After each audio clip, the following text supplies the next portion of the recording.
Olá, pessoal, tudo bem? Aqui quem fala é a professora Luíse. Nós vamos iniciar agora a nossa aula sobre enzimas, produção e aplicações na área biomédica, ok? Vamos começar aí apresentando para vocês quais são os conteúdos que a gente vai trabalhar durante esta aula.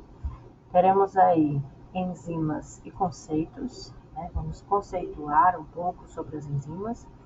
Depois, produção industrial de enzimas, os fundamentos dessa produção. Vamos falar um pouco sobre produção de enzimas recombinantes, que é nisso que tange principalmente hoje as duas vertentes da biotecnologia industrial aplicada à farmácia, aplicada às áreas da saúde, que é a produção industrial de enzimas por métodos fermentativos e a produção de enzimas recombinantes. E por fim, vamos ver as aplicações das enzimas na área médica, né, na área da saúde.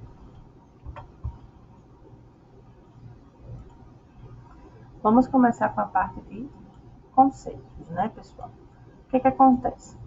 A palavra em si, enzima, significa na levedura, sendo derivada do grego en, que significa em, né, no, e zyme, que significa levedura ou fermento. Então, enzima significa algo que está na levedura. Esse termo advém da percepção dos antigos estudiosos de que as enzimas faziam parte dos processos fermentativos, né? E esses termos foram cunhados ao longo da existência desses estudos sobre processos fermentativos e a importância das enzimas nesses processos. As enzimas, por definição, são moléculas majoritariamente de caráter proteico, porém, existem algumas exceções, como as ribosinas, que são enzimas baseadas em ácidos nucleicos, especialmente os RNAs, e as abenzinas, que são relacionadas a anticorpos, né, com essas capacidades catalíticas. Por que catalíticas, né? Essas enzimas são conhecidas como biocatalisadores, porque, assim como um catalisador químico, essas enzimas viabilizam algumas das reações celulares mais importantes para a sobrevivência dos organismos vivos. Então, através dessas enzimas, essas reações acontecem com muito mais rapidez e eficiência, e aí a gente tem fisiologicamente um equilíbrio mais viável à vida. É importante lembrar que as enzimas apresentam uma elevada especificidade de substratos. E o que é que isso quer dizer? Que cada enzima tem uma especificidade para um tipo de substrato, né? Existem enzimas que podem catalisar diferentes reações por ser capaz de identificar diferentes substratos, mas geralmente as enzimas elas são bastante específicas, com aquela ligação chave-fechadura. Então, é outra característica importante das enzimas que precisa ser levada em consideração quando a gente está falando de enzimas aplicadas ao ambiente da saúde, né, em promoção de saúde. Existem alguns tipos de enzimas, né, que são classificadas em 6 grupos principais. Nós temos as oxorredutases, as transferases, hidrolases, diases, isomerases e ligases. Cada um desses tipos está relacionado com o nome do substrato que essas reações são realizadas, né? E a gente tem que lembrar que cada um desses tipos de enzimas exerce um tipo de função diferente, certo? Então, trouxe aqui alguns tipos de enzimas que vocês podem encontrar quando forem estudar. As catalases, como vocês muito bem conhecem, elas decompõem o peróxido de hidrogênio, e essas catalases elas são muito presentes em micro-organismos que conseguem viver na presença de oxigênio, porque viver na presença de oxigênio está relacionado com a capacidade de neutralizar espécies reativas de oxigênio, como o peróxido de hidrogênio, porque essas espécies reativas de oxigênio elas vão ser geradas, né, como um subproduto da respiração celular. aeróbica. Temos a DNA polimerase, que faz a polimerização de novas moléculas de DNA, né? Assim como temos a RNA polimerase também. A lactase facilita a hidrólise da lactose, né? Existem pessoas que têm intolerância à lactose, então elas não produzem essas enzimas de hidrólise tão facilmente quanto as outras. Lipase facilita a digestão de lipídios, protease, digestão de proteínas, urease, degradação da ureia, que a gente sabe que a ureia é um composto tóxico produzido pela nossa fisiologia. Amilase, degradação do amido, principalmente na região bucal, ainda quando o amido está sendo mastigado, né, na nossa boca. E protease, eu acabei repetindo aqui, né, degradação proteica, tá? Como eu falei para vocês, as enzimas elas têm uma sensibilidade a substratos específicos, né? Mas existem outros fatores que podem influenciar a atividade dessas enzimas, tais como o tempo, né, em que essas enzimas elas são utilizadas, assim como o pH do meio, a temperatura desse meio e a concentração do substrato. Então, esses fatores aqui, o fator tempo, o fator temperatura, eles são muito importantes para a atividade dessas enzimas. As enzimas, durante um tempo específico, dependendo da concentração do substrato, elas vão mudar de possibilidade de catalisar certas reações. E como as enzimas geralmente são proteínas, e essas proteínas elas são bastante sensíveis a mudanças de pH, mudanças de temperatura, isso pode afetar, sim, o funcionamento dessas enzimas. Da mesma forma que toda enzima tem, vamos dizer assim, parâmetros ótimos de funcionamento. Então, toda enzima tem um pH ótimo de funcionamento, temperatura de funcionamento, e precisa de uma determinada concentração de substrato para que ela possa, de fato, funcionar. Em muitos processos, as enzimas podem substituir substâncias químicas sintéticas, né? Processos que estão relacionados aí com a indústria farmacêutica e biotecnológica, e podem contribuir para os processos de produção ou gerar benefícios para o meio ambiente por meio da biodegradabilidade e pelo menor consumo de energia. As enzimas, diferentes de outras substâncias químicas, elas são mais biocompatíveis, porque são produtos naturais, né? São produtos orgânicos, são produtos que não vão causar tanto impacto ao meio ambiente quanto produtos puramente químicos e sintéticos. Elas são mais específicas em sua atuação que os produtos químicos e o que a gente encontra na literatura é que o uso de enzimas acarreta menor produção de subprodutos residuais que vão precisar ser neutralizados pela indústria. Então, tem algumas facilidades nos usos dessas enzimas quando a gente fala em indústria, quando a gente fala em produção biotecnológica aplicada às áreas farmacêutica e de saúde. E aí, a gente vai ter agora a segunda parte da nossa aula, que está relacionada com produção industrial de enzimas, alguns fundamentos importantes. E eu escolhi aqui que a gente fizesse a análise disso através de um mapa mental. Por quê? Porque nós já vimos essa aula de produção industrial, né, biotecnologia aplicada às ciências das fermentações. Então, para que isso não fique repetitivo, eu vou fazer uma sumarização desse processo através desse mapa mental, que é muito parecido com aquilo que a gente já viu em outros momentos aqui do nosso componente curricular. Quando a gente fala de produção industrial de enzimas, a gente tem que primeiro ver qual é a fonte dessas enzimas. Essas enzimas vão ser extraídas de um tecido específico ou essas enzimas vão ser cultivadas, né, em meio celular. As enzimas elas podem ser extraídas de diferentes tecidos animais e vegetais, se isso for de interesse industrial, né? Se esse for um método que já está sendo utilizado.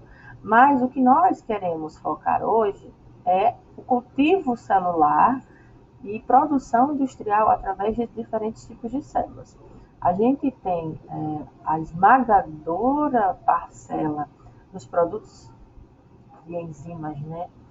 Produtos enzimáticos sendo produzidos por células de origem microbiana.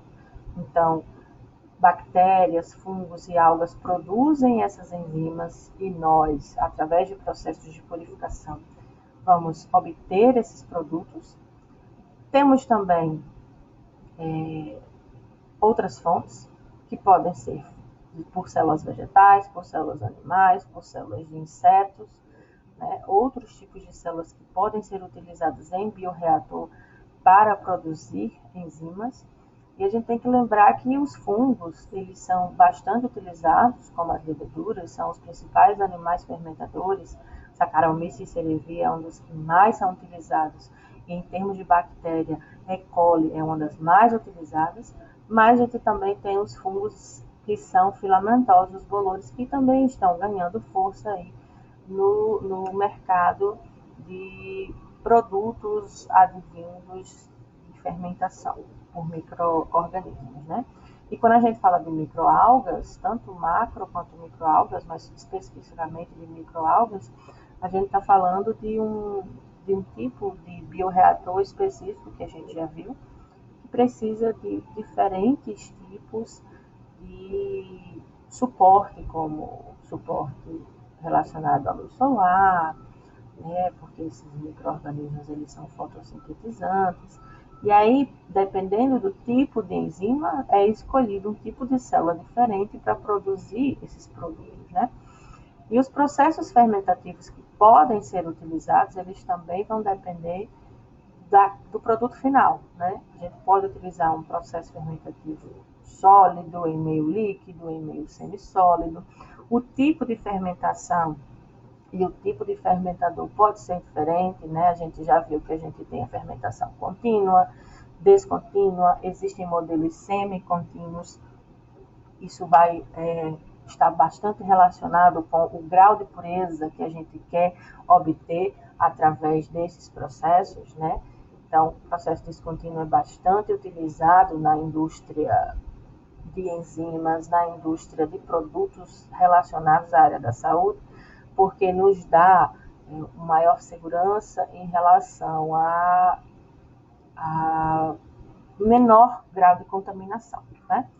E quando a gente termina de produzir, né, a gente passa por processos de purificação. E esses processos de purificação serão processos que estão relacionados tanto com processos de baixa quanto com processos de alta resolução. Desde a clarificação inicial até separação, centrifugação, utilização das cromatografias, né? Todos esses processos que são importantes aí. E tudo isso vai estar relacionado com o local em que essa enzima é produzida pela célula. Ela é produzida e continua dentro da célula, ou ela é produzida e ela é levada para fora da célula. Então, tudo isso vai estar relacionado aí com a forma como essa enzima é produzida. Outro fator que é muito importante para a produção dessas enzimas são os substratos. Como a gente viu, todas as enzimas elas têm uma especificidade ou não especificidade com diferentes substratos.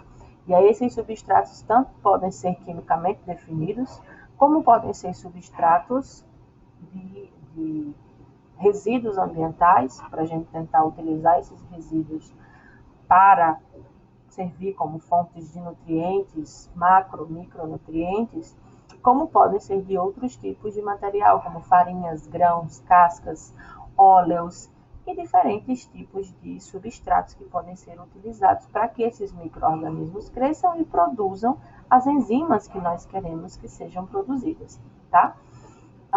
Os nutrientes que vão ser advindos desses diferentes tipos de meios e componentes de meios de cultura são principalmente vitaminas, macronutrientes como carbono e nitrogênio, que são os principais macronutrientes que existem, e micronutrientes ou elementos traços, como ferro, manganês, molibdênio. Vai depender muito do que é que aquele micro-organismo precisa enquanto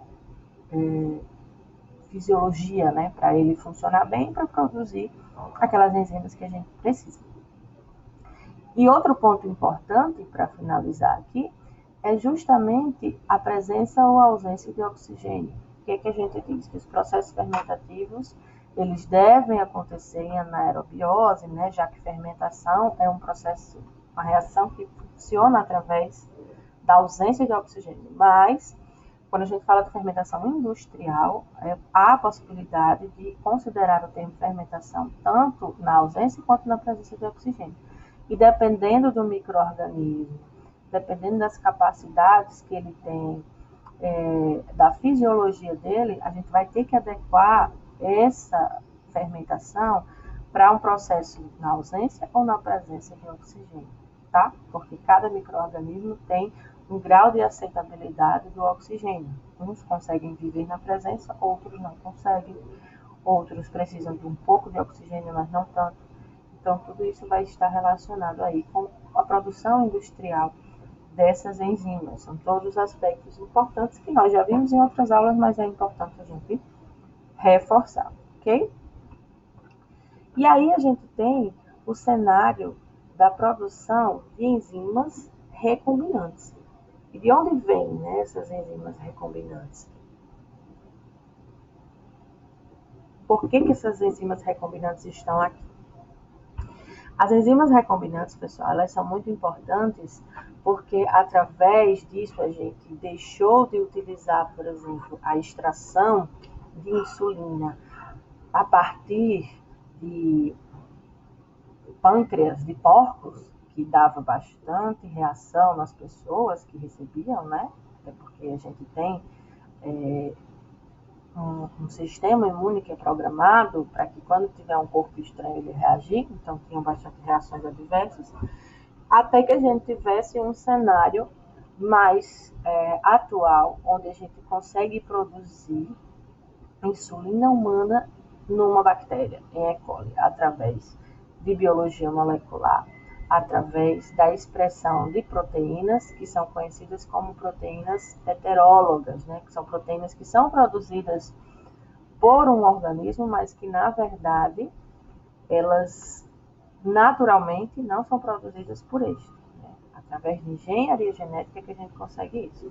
E aí, só revisitando o que a gente também já viu nas aulas anteriores, é o seguinte: o sistema de expressão de proteínas heterólogas ele vai mudar de acordo com a célula que nós escolhermos, né? Nós vimos aí que existem diferentes tipos de células que a gente pode utilizar. Mas o processo de expressão de proteínas heterólogas, de criação, de engenharia genética, é o mesmo que a gente viu anteriormente. Então, nós primeiro estudamos por bioinformática, estudamos por análises bibliográficas, enfim, qual é a característica de interesse que nós gostaríamos que fosse produzido em bioreator, vamos dizer que é uma enzima que nós queremos produzir e nós não conseguimos extraí-la com bastante eficiência de tecidos, né? Então, a gente quer produzir em massa de uma forma muito mais fácil. Então, vamos utilizar bioreatores. E aí, nós estudamos qual é o gene responsável por produzir aquela enzima naquele organismo específico. Nós estudamos e utilizamos, através de técnicas de extração do DNA, de purificação desse DNA, utilizamos enzimas de restrição para cortar, né, exatamente e excisar exatamente esse DNA que é de nosso interesse. E o que é que nós fazemos com esse DNA? Que tem a receita certa para a produção da proteína, né? Que é uma enzima do nosso interesse. Nós colocamos ele dentro de um vetor, né? Nesse caso, um vetor plasmidial.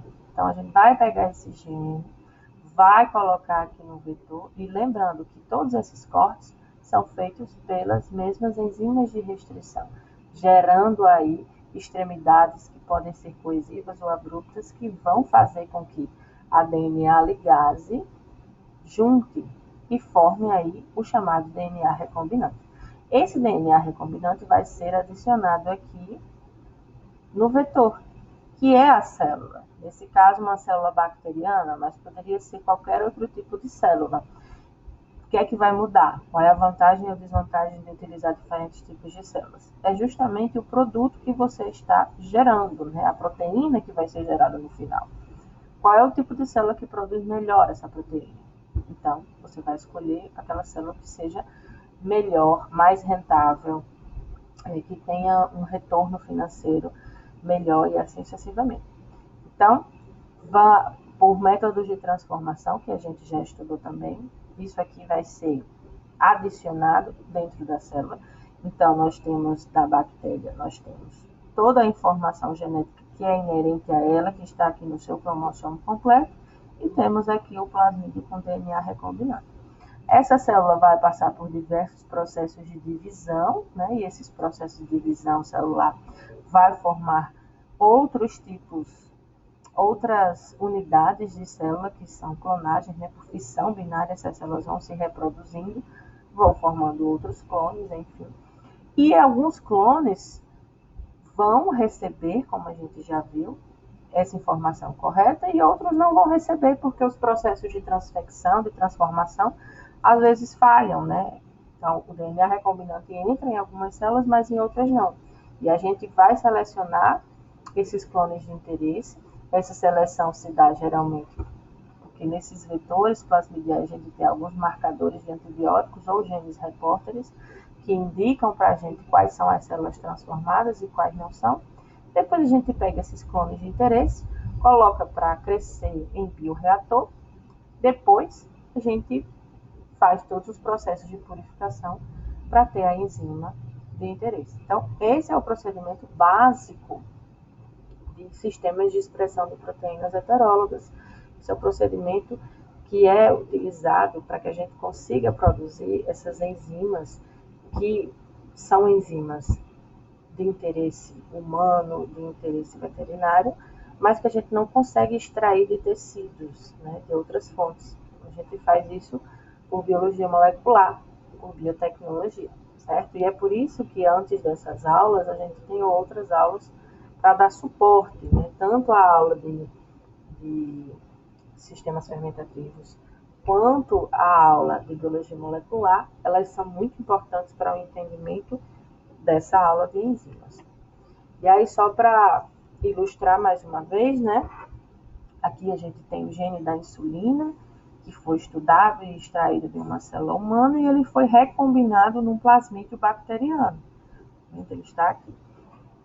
Foi transferido para uma bactéria, e essa bactéria se torna, né, uma bactéria transgênica, porque ela recebeu um transgene, um gene onde a gente tem a recombinação de um gene humano, de um gene de outro organismo, que é uma bactéria, de outra espécie. Colocamos isso para crescer em cultura, depois levamos isso para bioreator, produzimos em massa, depois dos processos de purificação, é extraída e envasada a insulina, que é administrada e trazida aí para as pessoas hoje no Brasil através do SUS, graças a Deus. Então, a biotecnologia ela chega ao SUS. Por mais que a gente ache que a biotecnologia está muito longe da nossa vida, a biotecnologia se faz presente em todos os momentos da nossa existência hoje. Então, aqui tem os diferentes sistemas de expressão. A gente viu bactérias, né? Mas existem leveduras, existem células de mamífero, células de inseto, algas.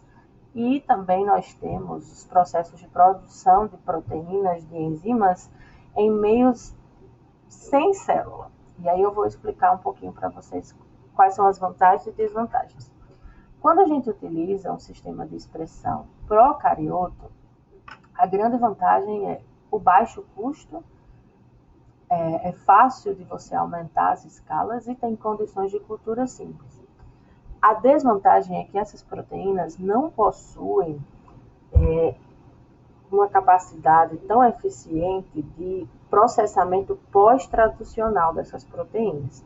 Isso é inerente às células eucarióticas. E como a bactéria é uma célula procariótica, isso não funciona de uma forma ideal. E vocês sabem que para uma enzima funcionar, ela tem que ter uma conformação, ela tem que ter uma solubilidade, ela tem que ter, enfim, a estrutura correta para que haja aquela interação chave-fechadura. E nem sempre as bactérias conseguem fazer isso, tá?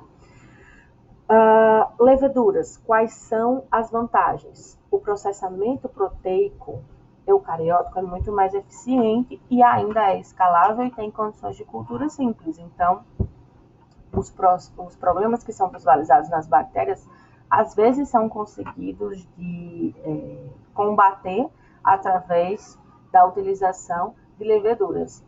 Porém, as condições de expressão, elas precisam ser otimizadas